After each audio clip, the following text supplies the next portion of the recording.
पुरानी पेंशन की बहाली के मुद्दे पर आंदोलित सरकारी कर्मचारियों के प्रतिनिधियों की ओर से राष्ट्रव्यापी और राज्यव्यापी आंदोलन करने के ऐलान के बाद से केंद्र की नरेंद्र मोदी सरकार के हाथ पांव फूलने लगे हैं और प्रधानमंत्री नरेंद्र मोदी की भी टेंशन बढ़ गई है। और यही कारण है कि केंद्र की नरेंद्र मोदी सरकार ने अब इस बात के संकेत देने शुरू कर दिए कि पुरानी पेंशन की बहाली के मुद्दे पर आंदोलित सरकारी कर्मचारियों के प्रतिनिधियों से मिलकर बातचीत करने और संवाद करने के लिए केंद्र की नरेंद्र मोदी सरकार इच्छुक है। साथ ही इस बात के भी संकेत दिए हैं कि पुरानी पेंशन की बहाली के मुद्दे पर आंदोलित सरकारी कर्मचारियों के प्रतिनिधियों की ओर से जो पत्र भेजे जा रहे केंद्र की सरकार को, खासकर वित्त मंत्री निर्मला सीतारमण और प्रधानमंत्री नरेंद्र मोदी को, उस पर सरकार गंभीरता से विचार करने के लिए भी तैयार है। यानी कि उस पर विचार किया जाएगा और आगामी बजट सत्र में उस पर कुछ प्राथमिकता के आधार पर निर्णय लिए भी जाएंगे। लेकिन इसी के साथ केंद्र की नरेंद्र मोदी सरकार ने दो और विकल्प पुरानी पेंशन की बहाली के मुद्दे पर आंदोलित सरकारी कर्मचारियों के प्रतिनिधियों के लिए खोल दिया है। पहला यह है कि पुरानी पेंशन की बहाली के मुद्दे पर आंदोलित सरकारी कर्मचारियों के जो प्रतिनिधि हैं वो एनपीएस और यूपीएस में सुधार करने के लिए पेंशन विभाग के सचिव वी श्रीनिवास से अपॉइंटमेंट लेकर के मिल सकते हैं। यानी कि दिन तारीख सुनिश्चित करके वो सीधे तौर पर उनसे मुलाकात करके अपनी एनपीएस और यूपीएस में जो सुधार करना चाहते हैं उसकी मांग को रख सकते हैं। इसके अलावा अगर उनको लगता है कि सरकार की तरफ से किसी सरकारी प्रतिनिधि से बात करने की जरूरत है, यानी कि जो सरकार में मंत्री स्तर के व्यक्ति हों, तो उनके लिए भी सरकारी कर्मचारियों के जो प्रतिनिधि हैं उनके लिए एक नया विकल्प दिया गया। वो है कि पेंशन विभाग के सचिव के अतिरिक्त आप पेंशन राज्य मंत्री पंकज चौधरी से भी मुलाकात कर सकते हैं और उनसे एनपीएस और यूपीएस में जो सुधार करना चाहते हैं उसकी बात भी आप उनसे सीधे सीधे कह सकते हैं। लेकिन इसके अलावा इस बात को लेकर के सरकारी कर्मचारियों को आश्वस्त किया जा रहा है कि अब पुरानी पेंशन की बहाली के मुद्दे पर आंदोलित सरकारी कर्मचारियों के प्रतिनिधियों की मांगों को सरकार गंभीरता से संवेदनशीलता के साथ सुनने के लिए तैयार है। लेकिन यहाँ पर गौर करने वाली बात है कि पुरानी पेंशन की बहाली के मुद्दे पर आंदोलित सरकारी कर्मचारियों और उनके प्रतिनिधियों ने इस बात का ऐलान कर दिया है कि बजट सत्र में, यानी कि बजट में सरकारी कर्मचारियों की मांगों को, खासकर पेंशन की व्यवस्था को लेकर के अगर सरकार ने कोई ठोस और स्थायी निर्णय नहीं लिया तो जाहिर सी बात है कि बजट पेश होने के तुरंत बाद ही पुरानी पेंशन की बहाली के मुद्दे पर आंदोलित सरकारी कर्मचारी राज्यव्यापी 5 आंदोलन और राष्ट्रव्यापी 5 आंदोलन करने वाले हैं। और इसी के नाते से पुरानी पेंशन की बहाली के मुद्दे पर आंदोलित सरकारी कर्मचारियों और उनके प्रतिनिधियों ने प्रधानमंत्री नरेंद्र मोदी समेत वित्त मंत्री निर्मला सीतारमण की टेंशन को बढ़ा रखा है। अब देखना महत्वपूर्ण होगा कि जिस तरीके से पुरानी पेंशन की बहाली के मुद्दे पर आंदोलित सरकारी कर्मचारियों ने अपने आंदोलन का बिगुल फूंका, तो इधर केंद्र की नरेंद्र मोदी सरकार की सिंहासन जो है वो हिलने लगे हैं। और इसीलिए मोदी सरकार अब इस मामले पर सरकारी कर्मचारियों को एक नए तरीके से सामंजस्य बनाने की कोशिश में जुटी हुई है कि किसी भी तरीके से पुरानी पेंशन की बहाली के मुद्दे पर आंदोलित सरकारी कर्मचारियों के आंदोलन की गतिविधि को शिथिल रखा जाए। और इसीलिए सरकार ने इस बात की पत्थरबाजी भी शुरू कर दी कि पुरानी पेंशन को लेकर के सरकार संवेदनशीलता दिखाएगी और साथ ही साथ यूपीएस और एनपीएस में सुधार करने की पूरी कोशिश करेगी। अब इसी के नाते से पुरानी पेंशन की बहाली के मुद्दे पर आंदोलित सरकारी कर्मचारियों के प्रतिनिधियों के साथ एक तरह से सरकार के बीच रार ठन चुकी है,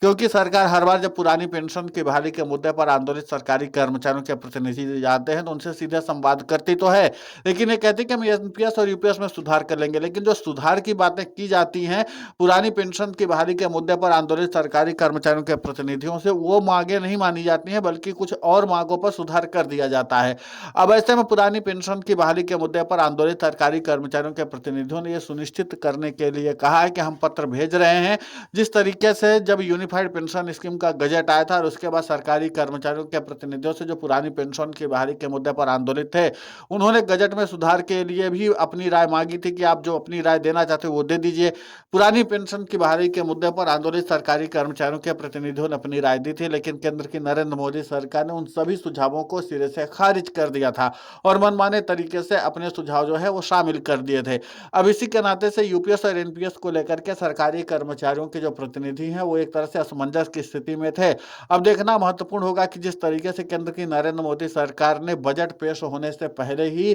पुरानी पेंशन की बहाली के मुद्दे पर आंदोलित सरकारी कर्मचारियों के प्रतिनिधियों के साथ मिलकर के संवाद करके इस मामले का समाधान करने का प्रयास किया है, खासकर पेंशन विभाग के सचिव वी श्रीनिवास के साथ और उसी के साथ वित्त राज्य मंत्री पंकज चौधरी के साथ। इसके अलावा प्रधानमंत्री नरेंद्र मोदी और वित्त मंत्री निर्मला सीतारमण भी अब बहुत जल्द बैठकों का दौर शुरू करने वाले हैं। जाहिर सी बात है कि सिलसिलेवार तरीके से इन तमाम विषयों पर चर्चा भी होने की जरूरत है।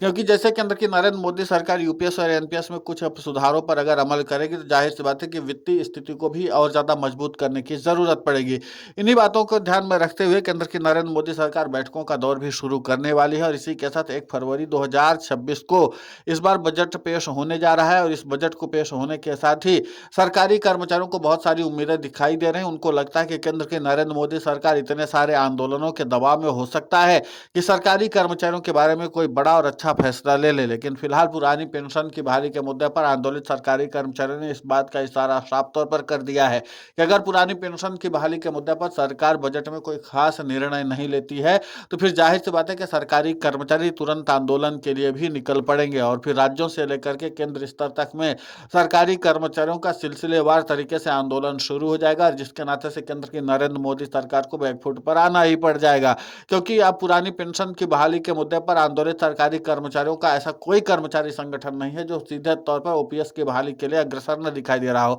हर कर्मचारी संगठन इसी बात की मांग पर अड़ा हुआ है कि उसको हर हाल में पुरानी पेंशन की बहाली का लाभ चाहिए और जब सरकारी कर्मचारियों ने पुरानी पेंशन की बहाली के लाभ के लिए अपने आंदोलन का बिगुल फूंका है तो जाहिर सी बात है को लाभ लेना चाहते हैं। अब यूपीएस एनपीएस को लेकर के केंद्र की नरेंद्र मोदी सरकार भी घबराई हुई है, क्योंकि जैसे ही पुरानी पेंशन की बहाली के मुद्दे पर आंदोलित सरकारी कर्मचारियों का आंदोलन तूल पकड़ेगा वैसे ही सरकार के ऊपर दबाव बढ़ना शुरू हो जाएगा। और इस बार पुरानी पेंशन की बहाली के मुद्दे पर आंदोलित सरकारी कर्मचारियों ने साफ कर दिया कि यूनिफाइड पेंशन स्कीम में किए गए सुधार और नेशनल पेंशन स्कीम में किए गए अभी तक के सारे सुधार को सिरे से खारिज करते हैं और इसी के साथ यूनिफाइड पेंशन स्कीम के वापसी का भी ऐलान सरकारी कर्मचारियों ने कर दिया है। अब यहाँ पर केंद्र की नरेंद्र मोदी सरकार के पास दो ही विकल्प हैं, या तो सरकारी कर्मचारियों की सभी मांगों को सरकार सहर्ष स्वीकार करे और सीधे तौर पर यूनिफाइड पेंशन स्कीम को नई शक्ल दे करके एक बार फिर से चालू कर दे और सरकारी कर्मचारी उसको स्वीकार करवा ले। दूसरा यह है कि बजट सत्र में यूनिफाइड पेंशन स्कीम को सीधे तौर पर वापसी का ऐलान कर दे, तो फिर सरकारी कर्मचारियों की लड़ाई का दायरा जो है एनपीएस और ओपीएस के लिए शुरू हो जाए, जो इससे पहले चलता आ रहा था। आपको बता दें कि पुरानी पेंशन की बहाली के मुद्दे पर आंदोलित सरकारी कर्मचारी पहले एनपीएस को ही बुरा बता रहे थे, लेकिन अब उन्होंने कहा कि जब से यूपीएस आई तो एनपीएस हमको अच्छी लगने लगी, यूपीएस सबसे ज्यादा बुरी लगने लगी है। तो इसी के नाते से पुरानी पेंशन की बहाली के मुद्दे पर आंदोलित सरकारी कर्मचारियों ने एक बार फिर से केंद्र की नरेंद्र मोदी सरकार की टेंशन को बढ़ाया है। अब देखना महत्वपूर्ण होगा कि पुरानी पेंशन पर अब सरकार और क्या फैसला लेती है। फिलहाल इस पूरे मामले को लेकर के आपकी प्रतिक्रिया बहुत महत्वपूर्ण होती है, आप हमें कमेंट करके जरूर बताएं। साथ ही पुरानी पेंशन की बहाली के मुद्दे पर हम लगातार आंदोलित होकर के खबरें चला रहे हैं। आप हमारे समर्थन के लिए चैनल को सब्सक्राइब करें, खबर को ज्यादा से ज्यादा शेयर करें ताकि पुरानी पेंशन की बहाली का मुद्दा और बुलंद हो।